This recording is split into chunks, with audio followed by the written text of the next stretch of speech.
من الشیطان الرجیم بسم اللہ الرحمن الرحیم الحمدللہ رب العالمین مدرک الحاربین والمنافقین باعث الانبیاء والمرسلین خالق من فی السماوات والارضین والصلاة والسلام والتحیۃ والاکرام علی محبوب رب الانام وحامل وحی والکلام سیدنا و مولانا بالقاسم محمد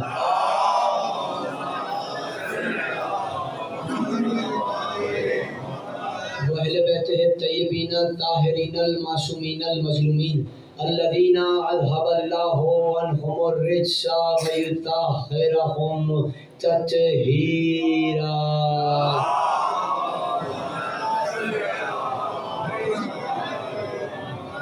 اما بعد فقد قال اللہ سبحانہ وتعالی فی محکم کتابہ المجید وفرقانہ الحمید وقولہ الحق. بسم اللہ الرحمن الرحیم وارزقنا وانت خیر الرازقین. صلوات بابا.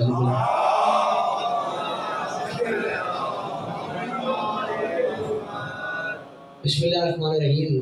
تمام تعریف اللہ کے لیے. درود اور سلام محمد علی محمد. بلند آواز سے جاتے ہیں.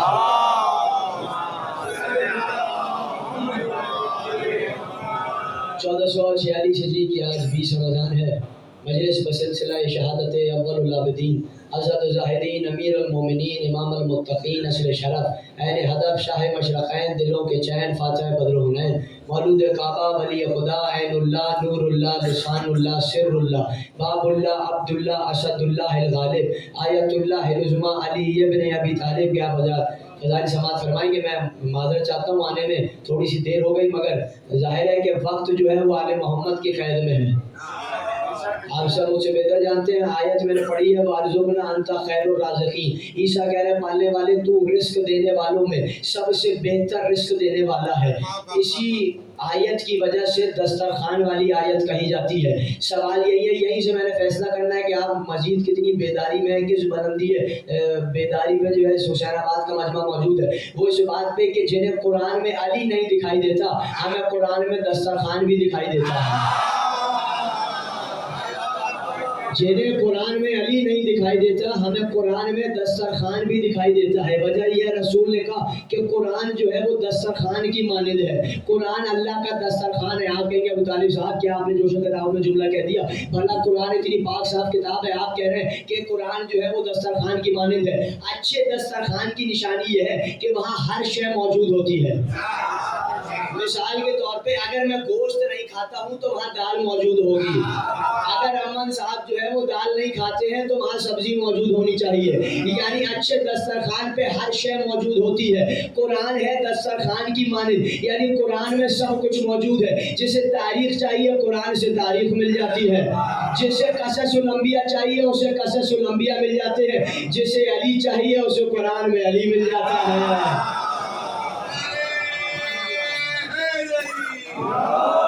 وجہ یہ ہے کہ ہمیں ذائقہ ہی ذکر علی کا لگا ہوا ہے. ہمیں ذکر علی کے سوا کچھ اور دکھائی نہیں دیتا ہے. یا تو ہمیں علی کا ذکر دکھائی دیتا ہے یا تو ہمیں علی کی اولاد کا ذکر دکھائی دیتا ہے. وجہ یہ ہے کہ جواہر اسرار کتاب کا نام ہے. اس سے قیمتی کتاب آپ یقین جانیے شیعوں کے پاس ہو نہیں سکتی. اس کتاب میں ایک جملہ موجود ہے, ابھی بھی جملہ کہوں گا آپ پریشان ہوں گے. جملہ یہ ہے کہ 4 اماموں سے روایت ہے, اور روایت یہ ہے حدیث فرمائی امام نے 4 اماموں نے بالکل لفظ بلفظ بالکل ایک جیسی کہ ہمارے فضائل نبی مرسل برداشت کر سکتے ہیں, ہمارے فضائل فرشتے برداشت کر سکتے ہیں, ہمارے فضائل وہ مومن برداشت کر سکتے ہیں جن کا دل آزما چکا ہے. یہ آپ کی ذہانت ہے کہ آپ نے داد دی ہے. مجھے لگا تھا کہ آپ اس پہ خاموش ہوں گے. ابھی آپ نے جو ہے اس پہ داد دی, واہ واہ کیا, میں آپ کا شکر گزار. مگر ابھی جب میں نے یہ حدیث پڑھتا گیا 4-5 صفحے میں نے دیکھے, میں نے کہا ایک جیسی حدیث آ رہی ہے. اتنے میں نے جب صفحہ پلٹا تو ایک اور حدیث دکھائی دی 4 امام سے. وہ یہ چیز سنو, ہمارے فضائل نہ نبی مرسل برداشت کر سکتا ہے. ہمارے فضائل نہ نبی مرسل برداشت کر سکتا ہے, نہ نہ ہی ملائکہ برداشت کر سکتے ہیں، نہ ہی مومن برداشت کر سکتا ہے۔ میں پریشان ہوا مولا بھی آپ نے کہا تھا 4 اماموں سے، امام رضا سے روایت ہے، امام صادق سے روایت ہے، چوتھے امام سے روایت ہے، جناب امیر سے روایت ہے۔ پہلے آپ چاروں نے یہی کہا کہ ہمارے فضائل نبی برداشت کر سکتا ہے، ہمارے فضائل ملائکہ برداشت کر سکتے ہیں، ہمارے فضائل کو مومن برداشت کر سکتے ہیں کہ جن کا دل آزما چکا ہے، آزما لیا گیا ہے۔ اب سوال یہ مولا یہ بیدار مجمع مجھ سے پوچھ رہا ہے، ابھی آپ نے دوبارہ سے کہا ہمارے فضائل نہ تو انبیاء برداشت کر سکتے ہیں، نہ ہی ملائکہ برداشت کر سکتے ہیں، نہ ہی مومن برداشت کر سکتے ہیں۔ امام نے جواب دیا جملات کے حوالے، امام نے کہا ہمارے چند فضائل وہ ہیں جو نبی برداشت کر سکتے ہیں، بعض فضائل وہ ہیں جو نبی بھی برداشت نہیں کر سکتے ہیں۔ شاعر نے پوچھا مولا وہ ایسے کون سے فضائل ہیں اور آخر ایسی کیا بات ہے کہ جب کوئی برداشت نہیں کر سکتا تو آپ کے فضائل کون برداشت کر سکتا ہے؟ امام نے کہا ہمارے فضائل یا تو ہم برداشت کرتے ہیں یا وہ برداشت کرتا ہے۔ ہمارے فضائل یا تو ہم برداشت کر سکتے ہیں یا تو وہ برداشت کر سکتا ہے۔ وجہ یہ دیکھیے اعلیٰ ظرفی کی بات تو یقیناً ہے، مگر علی کے فضائل ہر کوئی برداشت نہیں کر سکتا۔ جس کا جتنا ظرف وہ اتنا علی کے فضائل سنے گا، اتنے ہی پڑھے گا۔ اب بات کہاں چھوڑی تھی؟ بات یہاں چھوڑی، دیکھیے اب میرے ذہن میں آ گیا بما ادراکا ما حسین موجود تھا جناب عادل الگرامی صاحب کے اشرے میں، وحید خراسانی صاحب کی ایک اور کتاب ہے بما ادراکا ما علی، تم کیا جانو علی کیا ہے۔ اس میں انہوں نے جو ہے وہ پورا ایک قصیدہ لکھا آخری صفحے پہ، تقریباً 20 صفحے کا قصیدہ جناب امیر کی شان میں، اور اس میں انہوں نے لکھا، میں ایک مصرع آپ کے حوالے کر دیتا ہوں۔ وہ مصرع کیا؟ اب وہ کہتے ہیں کہ بھائی دیکھو جیسے تم چراغ جلاتے ہو، اب اگر چراغ جلا اس پہ لو نکلی ہوئی ہے، اگر لو نہیں جلاؤ گے کیا ہوگا؟ اندھیرا ہو جائے گا، روشنی نہیں ہوگی۔ وہ کہہ رہے ہیں بس علی کی مثال یہی ہے، اگر علی کعبے میں نہ آتے کعبے کی بھی یہی حیثیت ہوتی ہے۔ اگر علی کعبے میں نہ آتے کعبے کی بھی، کعبے میں اگر علی نہ آتے کعبے کی بھی یہی حیثیت ہوتی۔ اب جملہ سنیے، مجھے نہیں معلوم کون خوش ہو جائے گا کون ناراض ہو جائے گا۔ شاعر نے جا کے چھٹے امام سے پوچھا اسی کتاب میں، اور کہا مولا یہ بتائیے میں نے اب تک جناب امیر کی زیارت نہیں کی ہے۔ امام نے کیا جملہ کہا، اللہ اکبر، میری پوری تقریر سے ایک جملے پہ قربان۔ پکار کر امام سے اس نے کہا مولا میں نے اب تک جناب امیر کی زیارت نہیں کی۔ کہا اس کی زیارت نہیں کی جس کی زیارت خود اللہ آ کر کرتا ہے، اس کی زیارت نہیں کی جس کی زیارت آ کر خود اللہ کرتا ہے، ملائکہ کے ساتھ آ کر کرتا ہے۔ اب بات یہ ہے کہ دسترخوان کی بات ہے، یہ تو مثال دے کے میں تقریر ختم کر دیتا ہوں۔ اب دیکھیے دسترخوان کی بات یہ ہے کہ میں نے دعوت کا اہتمام کیا اور میں نے کہا جناب امن صاحب، جناب مرتضیٰ عبدی صاحب اور تمام لوگوں کو بلائیے۔ میں نے کہا بھائی مشیر رضوی صاحب آپ سب آئیے میرے گھر میں کھانے کا اہتمام۔ ارے آپ کا حکم آ گیا، ٹھیک ہے ہم سب آگے بیٹھ گئے۔ اب دیکھیے یہ جملہ بڑا قیمتی ہے تمہید کے لیے، آخری جملہ تمہید کا۔ اب آگے سب بیٹھ گئے، میں نے کہا حضور بسم اللہ کیجیے۔ آپ نے پہلا لقمہ لیا اور کھایا، اس کے بعد آپ کھائی نہیں رہے۔ میں نے کہا ارے امن صاحب کوئی گستاخی ہو گئی، کوئی کمی رہ گئی، کوتاہی ہو گئی؟ کہیں گے نہیں دیکھیے سرکار آپ نے بڑا اچھا اہتمام کیا، آپ نے ہمیں بڑی محبت سے بلایا، سب کچھ ہے، مگر آپ کے یہاں ایک چیز کی کمی ہے۔ میں کہوں گا کیا؟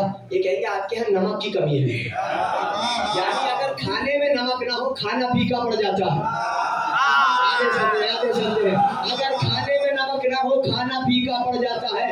اب مجھے نہیں معلوم یہ راز الہی ہے یا حکمت خدا ہے، اللہ نے نمک کے عدد بھی 110 ہی رکھے ہیں۔ اللہ نے نمک کے عدد بھی 110 ہی رکھے، یعنی پھر جملہ کہنے کی اجازت ہے اگر کھانے میں نمک نہ ہو کھانا پھیکا پڑ جاتا ہے، اگر زندگی میں علی نہ ہو زندگی پھیکی پڑ جاتی ہے۔ اگر زندگی میں علی نہ ہو زندگی پھیکی پڑ جاتی ہے۔ اب بات ہے جملہ مجھے کچھ اور کہنا ہے، جملہ مجھے کہنا ہے اگر زندگی میں علی نہ ہو زندگی پھیکی پڑ جاتی ہے۔ اللہ کہے گا محشر کے میدان میں آؤ، آ گئے، یہ بتاؤ نماز لائے ہو؟ ہاں لایا ہوں۔ روزہ لائے ہو؟ ہاں لایا ہوں۔ حج لائے ہو؟ ہاں لایا ہوں۔ زکوٰۃ لائے ہو؟ لایا ہوں۔ کہا اچھا سارے عمل کیے ہیں؟ ہاں بالکل کیے۔ کیا سب کچھ لائے ہو؟ کہا بالکل لایا ہوں۔ کہا یہ بتاؤ علی لائے ہو یا نہیں لائے ہو؟ اللہ ہی جواب دے گا، میرا دل کہتا ہے شاید اللہ جواب دے، دیکھو تمہارے پاس علی نہیں ہے، تمہارے نماز روزے بھی پھیکے ہیں۔ یعنی اگر علی جس چیز میں نہ ہو وہ چیزیں پھیکی پڑ جاتی ہے۔ دیکھیے بات کیا ہے، بات یہ ہے کہ سرکار سے پوچھا گیا تھا 10ویں امام سے اور کہا تھا مولا اب دیکھیے ذکر علی پہ جو خوش ہوتا ہے بابا کرتا ہے داد دیتا ہے، وجہ کیا ہے؟ حالہ ظرفی یقیناً ہے، مگر اس کے علاوہ وجہ کیا ہے؟ امام سے پوچھا، آپ سب کی سنی ہوئی آیت، اللہ کیا کہہ رہے ہیں؟ اتنا پہنا کل کوثر، اے رسول ہم نے آپ کو کوثر عطا کیا، آپ کا دشمن ابتر ہے، آپ کے دشمن کی نسل باقی نہیں رہتی ہے۔ پروردگار یہ بیدار مجمع مجھ سے پوچھ رہا ہے کہ ابو لہب رسول کا دشمن، اولاد موجود، ابو جہل رسول کا دشمن، اولاد موجود، ولید رسول کا دشمن، اولاد موجود، شیبہ رسول کا دشمن، اولاد موجود، عتبہ رسول کا دشمن، اولاد موجود۔ سوال یہ ہے کہ یہ سارے محمد کے دشمن ہیں، ان کے ہاں تو اولادیں موجود ہیں، ان کی نسل بھی چل رہی ہے، مگر تو قرآن میں کہہ رہا ہے کہ محمد کے دشمن کی نسل باقی نہیں رہتی ہے، محمد کا دشمن جو ہے وہ اب تک کہلاتا ہے۔ نہ پتہ چلتا اگر تصویر امام سے نہ پوچھا جاتا جملہ آپ کے والے، اس نے پوچھا سائل نے کہا مولا یہ بتائیے یہ جو شخص یہاں کھڑا ہے یہ سب سے بڑا محمد کا منکر ہے، مگر اس کی گود میں اولاد موجود ہے، مگر جبکہ اللہ کا دعویٰ ہے کہ محمد کے دشمن کی نسل بے نسل ہو جاتی ہے، محمد کے دشمن کی اولاد نہیں ہوتی ہے۔ امام نے کہا سب کو جھوٹا ہو سکتا ہے، اللہ کا دعویٰ جھوٹا نہیں ہو سکتا، سب کو جھوٹا ہو سکتا ہے، قرآن کا دعویٰ جھوٹا نہیں ہو سکتا۔ تو کہا مولا سمجھ نہیں آیا، اس کی بھی اولاد ہے، جتنے محمد کے دشمن گزرے ہیں ان کی بھی اولادیں موجود ہیں۔ امام نے مسکرا کر کہا یقیناً اولاد موجود ہے، مگر میں کیا کروں، یہ ہوتے کسی اور کے ہیں، کہلاتے کسی اور کے ہیں۔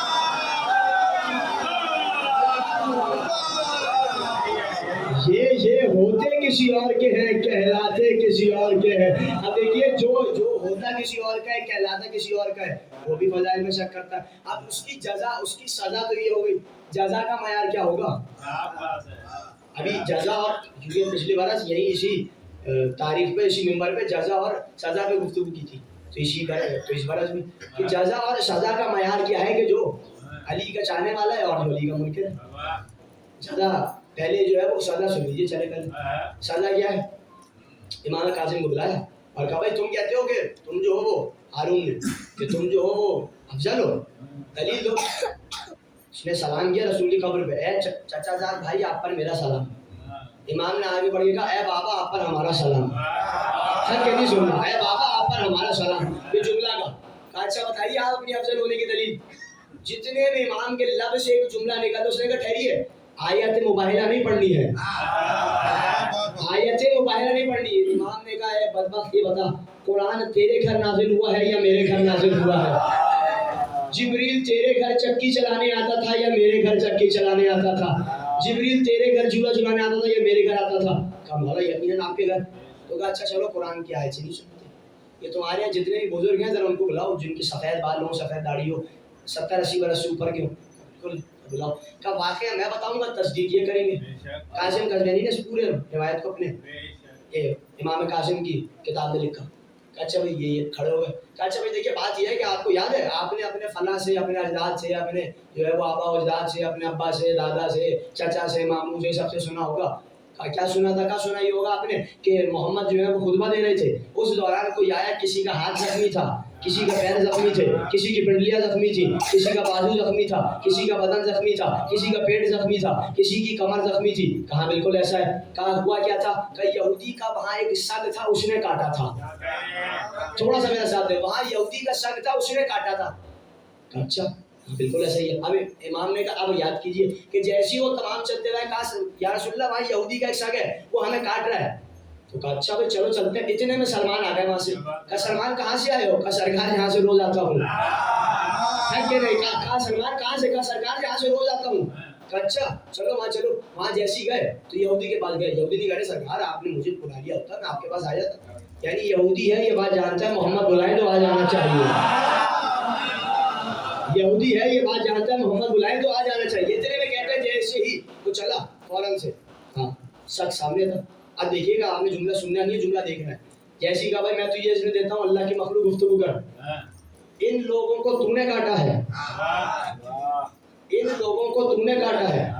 اس نے سب سے پہلے سلام کیا رسول کو اور کہا یا رسول اللہ آپ نے کچھ دنوں پہلے ابھی غدیر میں ایک اعلان نہیں کیا؟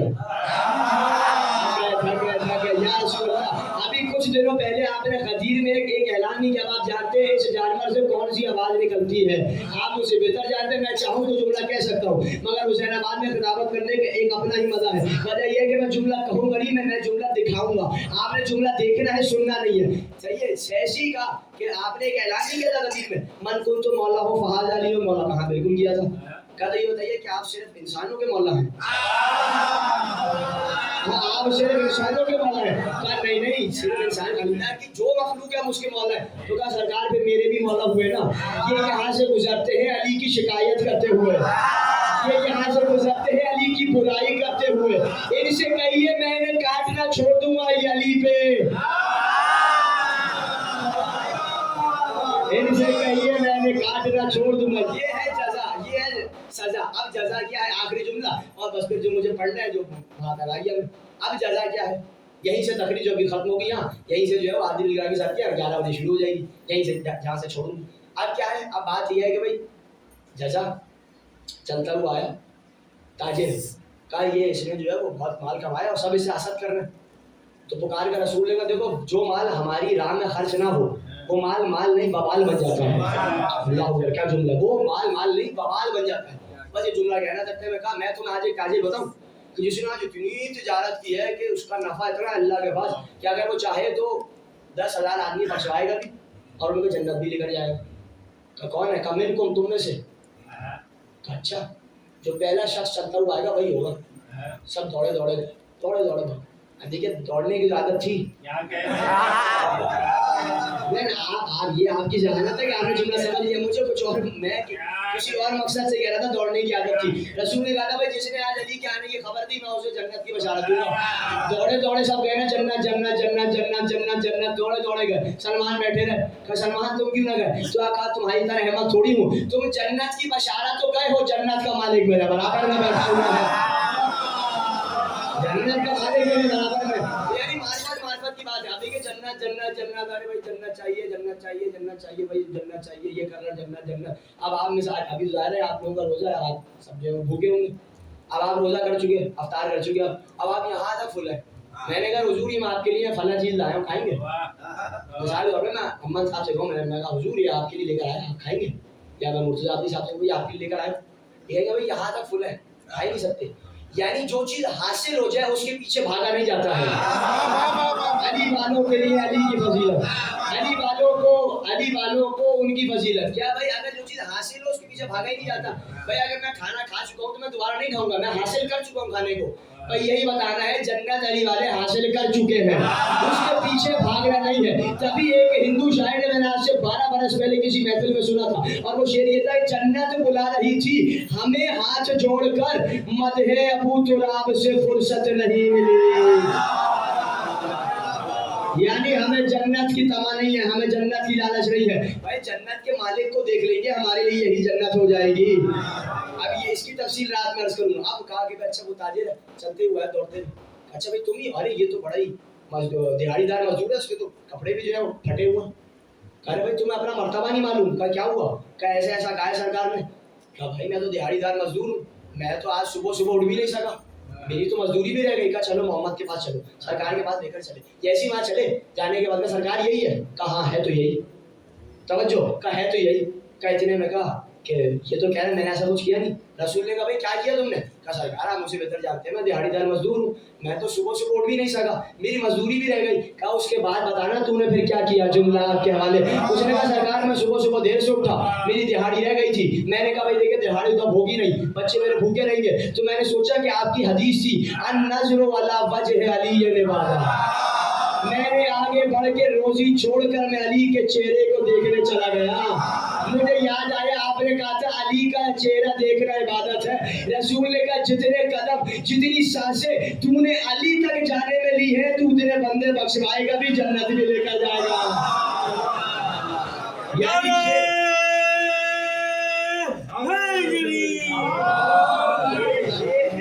ہے جزا۔ اب اگر جو علی کی ولایت میں رنگ جاتا ہے، جسے معرفت ہو جاتی ہے، اسے کیا ہوتا ہے؟ اب یہی کی تمیز جو ہے وہ رات کی تمیز یہاں کے لیے، اب وقت بڑی تیزی سے گزر رہا ہے، کیا کیا جائے؟ اب بات کیا ہے کہ بھائی خط آیا اور میں یقین جانیے بڑی محنت لگی اس پہ، اپنے یعنی میں نے فارسی اپنے استاد کے ساتھ بڑی محنت لگی، الاختصاص کتاب ہے اور شیخ مفید کی اور علامہ مجلسی نے بہار میں لکھا، پورا نہیں سنا رہا، پورا رات میں سناؤں گا، ابھی آدھا سنا دیتا ہوں۔ اب وہ کیا کہ بھائی خط آیا فقیر شام کا، اور اس نے لکھا کہ بھائی علی میں جو ہوں وہ تم سے جنگ کروں گا، وجہ یہ ہے کہ تم نے جو ہے وہ قرآن کے خلاف گفتگو کی ہے، تم قرآن کے خلاف گئے ہو، رسول کے خلاف گئے ہو، اللہ کے خلاف گئے ہو. اب جو ہے وہ حضرت کی شاعر نشانی مات کے حوالے نہیں کرتے. اتنے میں علی نے دیکھا، اللہ اکبر. دیکھیے ایک ایک جملہ بڑا قیمتی ہے، خاص کر کے جتنے یہاں بزرگ موجود ہیں ان کے لیے جملہ. نوجوان تو یقیناً سمجھیں گے مگر لطف جو ہے وہ بزرگ لیں گے ان جملوں کا. اتنے میں جو ہے وہ علی نے تیر نکالا، اونٹ پہ موجود تھا.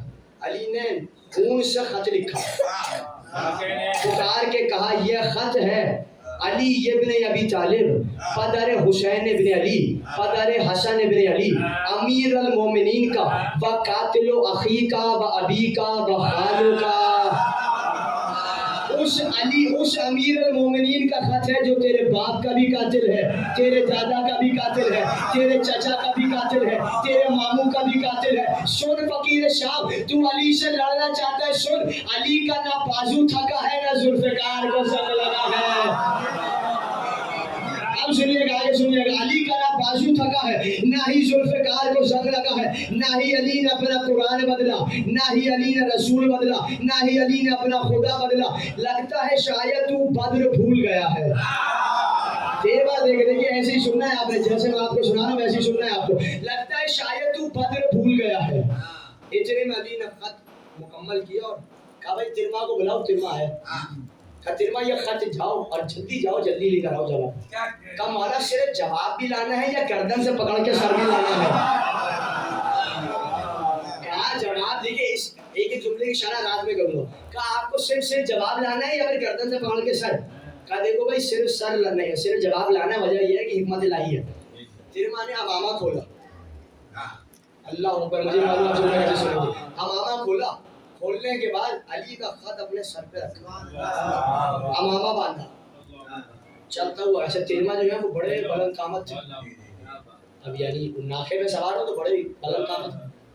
اب وہاں پہنچے، ابھی کے تبھی میں نے کہا تھا بزرگ لطف اٹھائیں گے. جیسے وہاں پہنچے، پہنچنے کے بعد جو ہے وہ کیا کہا، وہاں تمام دربان کھڑے ہوئے. دربان فرمود، کتاب میں لکھا دربان فرمود، یعنی دربان نے کہا.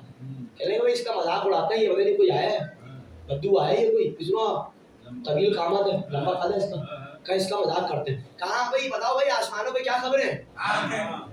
نہیں سمجھے، نہیں سمجھے. طویل قامت ہے نا، وہ کہہ رہے آپ بھائی بتاؤ آسمانوں پہ کیا خبر ہے؟ کہہ رہا ابھی بتاتا ہوں. آسمان پر خدا ہے، ہوا میں جبریل ہے، فضا میں ملک الموت ہے، علی کے اذن کا انتظار کر رہی ہے، تیری جانے کب کھینچنی ہے. علی کے اذن کا انتظار کر رہی ہے، تیری جانے کب کھینچی ہے. اب جملہ سنیے گا. ابھی کے پڑھ میں نہ گھبرانا آپ نے نہیں ہے. اس نے کہا اچھا میں بتاؤ کس سے ملنے آئے ہو؟ کہا اس کاڑی آنکھ والے سے جو اپنے آپ کو امیر مانتا ہے. تیرہ لے کے ترما کے دشمن کا دربار ہے. کہہ رہا اس کاڑی آنکھ والے سے جو اپنے آپ کو امیر مانتا ہے. کہا اچھا لطف کی بات یہ، کاش کے وقت ہوتا میں اشارہ کرتا. بات یہ ہے کہ اس نے یہ کہا نہیں کس سے ملنے آئے ہو. انہوں نے کہا اچھا بھائی وہ ہمارے امیر جو ہیں. یعنی وہ سمجھ گیا، اس نے کچھ کہا ہی، اس نے کہا بھائی اس سے ملنے آئے ہو. وہ سمجھ گیا بھائی ان کے امیر کی بات ہو رہی ہے. یہ ہے دیکھیے لطف اس میں. اب تک بھائی وہ جو ہے وہ مسلمانوں کے معاملات میں مصروف ہے. اس نے کہا اس کا مسلمانوں کے معاملات سے کیا لینا دینا، اس کا مسلمانوں کے معاملات سے. اب طویل خط ہے، آپ سنو گا 2-4 جملے سنیے طویل خط کو. اب اتنے میں وہ آگے چلے. کہا کہ بھائی وہ مصروف ہے. اتنے میں اس نے اپنے یزید بیٹے کو لکھا. اچھا خط لکھا کہ بھائی بڑا ہی فصیح ولی آدمی آیا ہے، ذرا دھیان رکھنا. کیا کہتے ہیں ایسا نہ ہو کہ تم لوگ جو ہے وہ ذلیل و رسوا ہو جاؤ. کسی ایسے شخص کو رکھنا جو حاضر جواب ہو، حاضر دماغ ہو. اس نے بھیجا یزید. کہا بھائی کون ہے؟ اب وہ بولنا شروع کیا، بولتا رہا. پھر میں نے پکارا یہ کون ہے؟ نجس ابن نجس. یہ کون ہے؟ نجس ابن نجس. اس کی آواز میرے کانوں میں تنگ کر رہی ہے. اس کو بولو جائے یہاں سے، دشمن کا دربار ہے. اتنے میں کہا اچھا بھائی کس سے ملنے آئے ہو؟ اس نے بتایا بھائی اس سے ملنے آیا ہوں.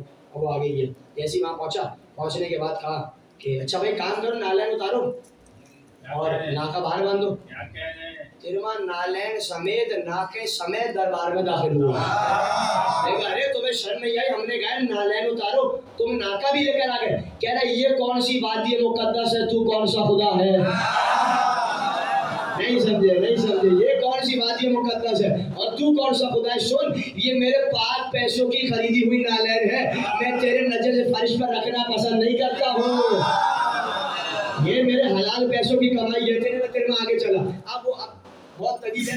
ایک جملہ اور کہا کہ بھائی یہ کون ہے؟ اس نے بتایا. اب یہی تو کام ہے. وہ کہہ رہا بھائی یہ کون ہے، یہ کون ہے، یہ کون ہے. یعنی ہر کسی کو کہہ رہا ہے یہ کون ہے. میں تو نہیں جانتا اسے. یہ کون ہے؟ مہمانوں کا یہ کون ہے؟ کہا کہ بھائی یہ ہے، کہا اچھا یہ اب اتنے مسئلے تھے، یہ کون ہے موٹے پیٹ والا؟ یہ کون ہے موٹے پیٹ والا؟ کہا یہ ہمارا امیر ہے، سلام کرو۔ اللہ اکبر، کیا جملہ ہے! کہا امیر کو سلام کرو۔ کہا وہ تو میں کوفے سے کر کے آیا تھا۔ کہا وہ تو میں کوفے سے کر کے آیا تھا۔ کہا نہیں یہ امیر، کہا نہیں، ارے کہا یہ امیر مومن ہم ہیں، اس نے ہمیں اس پہ مومن ہم ہیں، اس کو ہمارا امیر کس نے بنایا؟ یعنی مومن ہم بتائیں گے نا ہمارا امیر کون ہے، وہ امیر المومنین ہے یا امیر الفاسقین ہے؟ اتنے میں کہا دیکھیے بڑا قیمتی جملہ، یہ آخری جملہ۔ کہا اچھا بھائی یہ کہا اچھا بھائی کام کرو، خط اسے دے دو، یہ جو میرا وزیر ہے، کہا اسے علی کا خط دوں۔ اب یاد ہے خط کہاں تھا؟ امامہ اتارا اور سر سے خط اٹھایا، سب نے کہا ارے دیکھو دیوانہ ہو گیا ہے، سر پہ خط رکھا ہے۔ کہا دستار سے بلند جگہ کہاں سے لاؤں؟ علی کا لکھا ہوا خط ہے، میرا بس چلتا میں تو بادلوں کو زمین پر بلاتا، بادلوں پہ سوار ہوتا، جناب امیر کے ہاتھوں کا لکھا ہوا خط ہے، اس نجس آدمی کو دوں۔ اب دیکھیے جملہ ایسا ہے، مجھے معاف کیجیے گا شاید کوئی ناراض ہو جائے۔ کہا اس نجس آدمی کو دوں کہ جس کی ماں نے 4 لوگوں کے ساتھ اعتکاف کر کے اسے پیدا کیا تھا۔ مجھے معلوم ہے یہ 4 لوگوں کے ساتھ اعتکاف کر کے اسے پیدا کیا تھا، اسے نے کہا اچھا کام کرو، فلاں ہوگا اس کو بھی نہیں، کیس ہوگا اس کو بھی نہیں، کہا اچھا کام کرو میرے بیٹے کو دے دو۔ کہا جو شیطان پر راضی نہیں، شیطان کی اولاد پہ کہاں سے راضی ہوگا؟ جو شیطان پہ راضی نہیں ہوگا وہ شیطان کی اولاد پہ کہاں سے راضی ہوگا؟ اتنے میں کہا بھائی چاہتے کیا ہو؟ آؤ آگے خط لو، جناب امیر کا خط ہے، اٹھو۔ آیا وہ آگے خط لیا سو پڑھا، اب اس نے جواب لکھنا شروع کیا، باقی داستان رات میں جواب لکھا اور کہا کہ علی میں تم سے ایسی جنگ کروں گا اور یہ کروں گا اور وہ کروں گا، میرا لشکر جو ہے وہ ستاروں جتنا ہے اور رائی کے دانوں کے برابر میرا لشکر ہے، اگر حملہ کر دوں تو یہ ہو جائے گا، فلاں ہو جائے گا۔ ترما نے کہا لگایا، آخری جملہ، ترما نے کہا لگایا، کہا ارے بھائی تم ہنس کیوں رہے ہو؟ کہا تیرے لکھے پہ ہنس رہا ہوں۔ کہا کیوں؟ کہا وجہ یہ تو نے کہا میرا لشکر جو ہے وہ ستاروں جتنا ہے، تو نہیں جانتا علی آفتاب ہے، جب آفتاب طلوع ہوتا ہے ستارے فنا ہو جاتے ہیں، جب آفتاب طلوع ہوتا ہے ستارے فنا ہو جاتے ہیں۔ جملہ آپ کے میرا سب سے پسندیدہ جملہ، وہ جملہ یہ اس نے کہا کہ تو نے لکھا ہے کہ تیرا لشکر رائی کے دانے کے برابر ہے، شاید تو نہیں جانتا علی کے پاس ایک مرغ موجود ہے جسے مالک اشتر کہتے ہیں، علی کے پاس ایک مرغ موجود ہے جیسے مالک اشتر کہتے ہیں۔ یہ صرف علی کی معرفت رکھتا تھا، اب کبھی داستان راز میں یعنی علی سے جو معرفت، علی کی معرفت رکھے گا علی اسے کس مقام پہ پہنچا دیں گے، جو نہیں رکھے گا وہ زمین میں پستی کی طرف چلا جائے گا۔ اب دیکھیے تقریر ختم ہو گئی، میں نے یہیں سے مصائب پہ آنا تھا مگر وہ بھائی بڑے دور سے آتے ہیں، میجر ٹاؤن سے، ہر برس کہتے ہیں کہ بھائی محسن عطیہ کا کوئی شعر سنا دے۔ ابھی میرے ذہن میں تو نہیں آ رہا مگر میرے ذہن میں جناب خدیجہ پہ آ گیا، میں نے کہا آزمین نے پڑھا تھا، آپ کے حوالے کر دیتا ہوں۔ محسن نقوی شہید کہتے ہیں انسان ہے انسان شرافت کی بدولت، جناب خدیجہ کے حوالے سے، انسان ہے انسان شرافت کی بدولت، باقی ہے شرافت بھی شریعت کی بدولت، باقی ہے شریعت بھی رسالت کی بدولت ہے نہیں۔ مثال کیا ہے؟ انسان ہے انسان شرافت کی بدولت، باقی ہے شرافت بھی شریعت کی بدولت، زندہ ہے شریعت بھی رسالت کی بدولت، پھیلی ہے رسالت تیری دولت کے بدولت، کس درجہ اٹل رشتہ ایمان ہے تیرا، توحید پر کتنا بڑا احسان ہے تیرا۔ اب سنیے کہتے ہیں رتبے میں کہا کوئی ہوا تیرے برابر، کیوں کر کوئی کہلائے گا آخر تیرا ہمسر، حیدر تیرا داماد محمد تیرا شوہر، حسنین نواسے ہیں تو زہرا تیری دختر، دوزخ تیرے دشمن کے لیے گرم ہوا ہے، جنت تیری نالین اٹھانے کا صلہ۔ دیکھیے آخری جملہ میں کہتا ہوں کیونکہ جناب خدیجہ میں بات آ گئی، بات یہ خدیجہ کا مقابلہ کائنات میں کسی مستور سے نہیں ہے، وجہ یہ ہے کہ ہم کسی کو سزا کیا دیں، سزا تو آپ کو اللہ پہلے ہی دے چکا، آپ رشتہ دے کر بھی صاحب اولاد نہ ہو سکے، یہ جو کہنا تھا میں نے کہہ دیا،